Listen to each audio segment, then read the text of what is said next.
In today's video, I'm going to teach you how to change WooCommerce language on your WordPress site. Whether you're doing business internationally or just want to cater to a specific audience more effectively, setting up your WooCommerce store in the right language is crucial. Let's dive in and make this change step by step. First, you'll want to start by navigating to your WordPress dashboard. This is the central hub where you manage all the settings for your WordPress site. Once you're there, look down the left sidebar and find the Settings option. Hover over it, and in the menu that appears, click on General. This is where you can control the general settings for your website.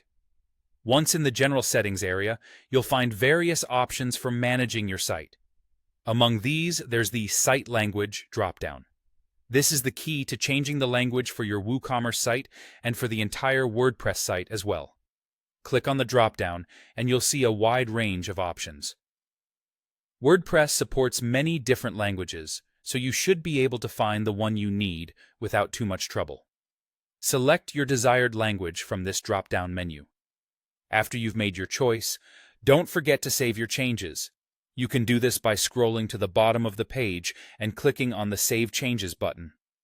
This step is important because it ensures that your new language setting is applied across your site.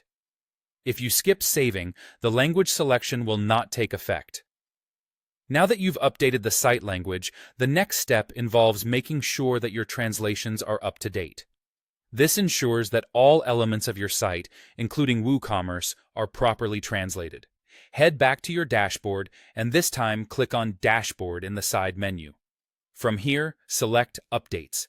This page allows you to manage updates for WordPress, plugins, and also for translations. Here, you'll want to scroll down the page until you find the section labeled Translations.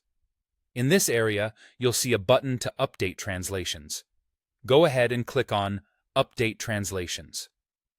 This action ensures that all the translation files are current, providing a seamless experience in your chosen language. And there you have it.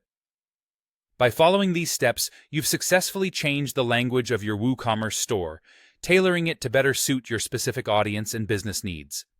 Remember, keeping your translations up to date is key to maintaining a professional and user-friendly site.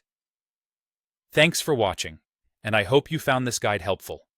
If you did, make sure to like and subscribe for more tutorials like this one. Have a great day, and I'll see you in the next video.